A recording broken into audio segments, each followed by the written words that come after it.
follow him, Dino. Hard to get back if you follow him. Boat is out. Boat is out. Karol Jablonski in a very strong position. He's dominated pre-start since the dial-up. Boat is out. Negative. Now watch. Here we go. Building now, building now, building now, building now. Okay, now there's the split. So Karol Jablonski is going to get the start that Rod Dawson was after. A split tack start. Look for down comes Synergy. Down come Emirates Team New Zealand. The New Zealanders are heading towards the pin, but the New Zealand boat is going to jibe. Jablonski brings his bow down. The Synergy will get back below the line before the New Zealand boat. Only 35 to go. Because we're going to be tacking onto port anyway. Go down deep then. Yeah, I think he will come at us. Okay, go for the kill then. He may not start if he goes for a soak. 5 early to the pin. Still getting back towards the start. Both boats are now back. Now comes Synergy at Emirates Team New Zealand. Looking at the pin, Emirates Team New Zealand required to keep clear. Synergy are the attacking boat. Happy with the pin. Happy with the pin. Interesting pre-start. So Synergy have control. They pushed Emirates Team New Zealand down below the line. Synergy now come up. They're going to squeeze around that pin end. Full advantage for Synergy off the line.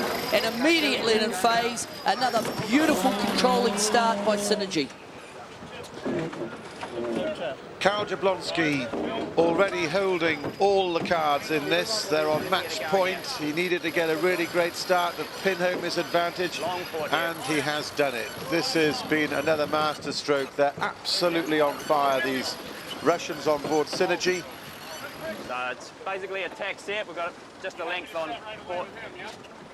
Tack set, top mark. That's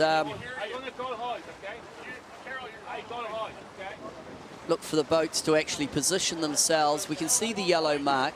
Because of the radius of turn at the top mark, look for Jablonski just to be downwind of the mark, a boat length and a half, so that when he does the radius of turn, he doesn't have to spin the boat round the top mark. I would expect Barker to do the same. Won't be tucked up right underneath the mark. You can see now that Synergy squeezing for the top mark. And it's all about that nice radius of turn, not jamming the boat around the mark, as Synergy leads at mark 1. This is match point. Synergy lead, Emirates Team New Zealand, Barroway set.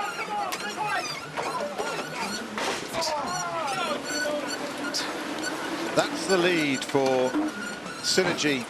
The kite goes up, the Genoa comes down, and they are off and running, and suddenly what was a very marginal lead becomes something that looks almost readily defendable at this stage, and you'd have to say that Synergy are looking really good to make it 3-zip and take out the Louis Vuitton trophy. What now can Emirates Team New Zealand do to try and get back into this game, because they were kicked out of the game at the start, and it's been all Synergy ever since. Going straight.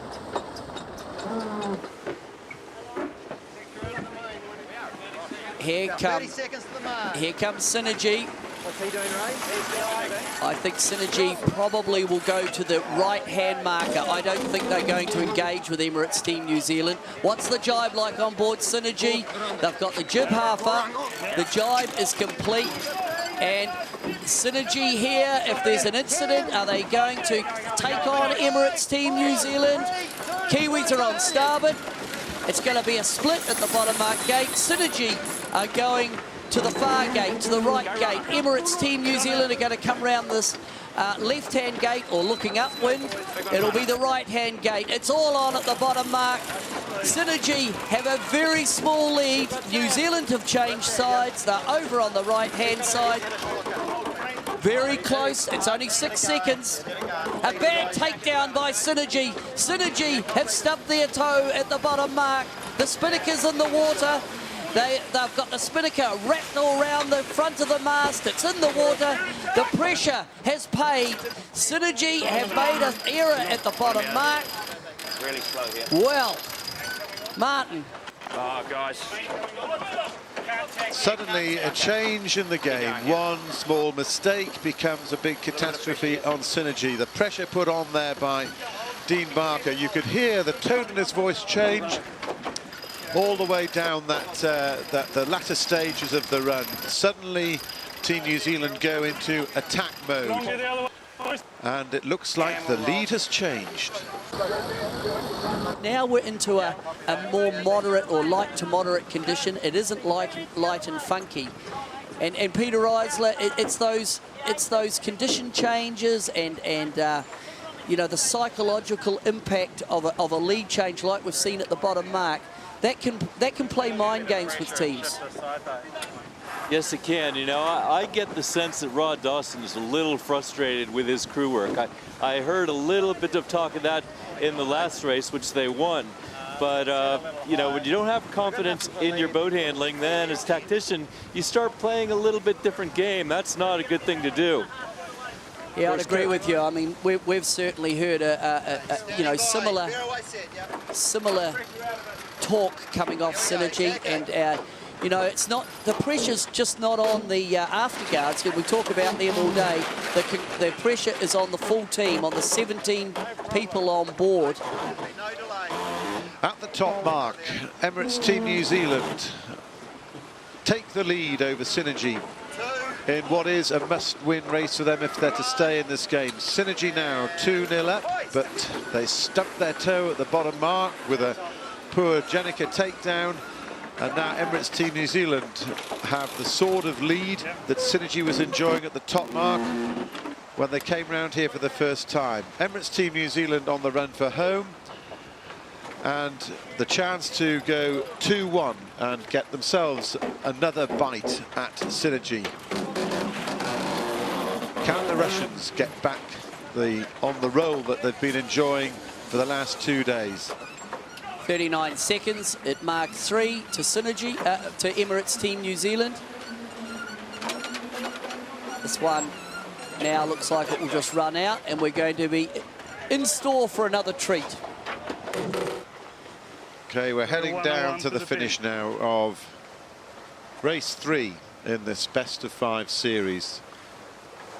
The Russian Synergy team looked like they might have had it in the bag, going for a 3-0 kill shot on this, and then they flubbed a drop, as Peter Eisler would say, and that opened the door for Dean Barker here on Emirates Team New Zealand to charge through and take it to 2-1. Still, the advantage lies with Synergy. Hear it there, hanging tough. That's what the New Zealanders will be hoping to do. Hang tough, stay in the game. They are battling. It hasn't all gone their way, this regatta, by any means, right through the round robin stage. They're still in the event. We're going to have another race. We're privileged to see another race between Emirates Team New Zealand and Synergy. What a race. Emirates Team New Zealand take this one out. It'll be remembered for that bottom mark gate. A lot of pressure.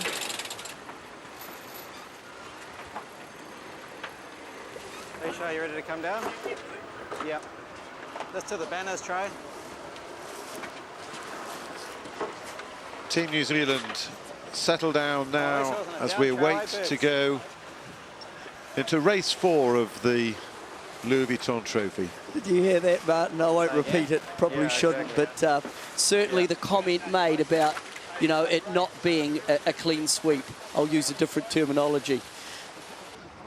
It was one down the first run for us. What did you see? Well, the right side was very, very strong. The tricky thing in the pre-start is the pin was very, very biased. So we wanted the right, and the way the start all played out, you know, obviously wasn't ideal for us. But we managed to keep it close. Quick, rapid transfer as possible from Luigi. Rapid and efficient as possible. We'd like to maintain the schedule and give you the ability to have 5 race finals. So please make it as quick as possible. Going to keep going with all this, obviously. Well, that'll suit you. Yeah, absolutely. And then, you know, the pass was down the run, really. I think he had a bad rounding, but still we were going to be ahead, getting the favoured side of the course. So. Now we heard you call, Ray. We heard you distinctly say, if he jives, we go straight on. Why did you make that call? What was it that said that's the way to go? Oh, we wanted to, felt that side of the course had more pressure, and we wanted the left gate basically. So that gave us an option of having a piece. And he got softer as he went out that side of the course. And sure enough, he was never going to be able to get the left gate off us, pretty much straight after we went behind him. And obviously he had a bad rounding, which gave us a bit more of a buffer. But it's quite a peculiar course out here. The right is extremely biased, as we saw in the first race, and now again the second.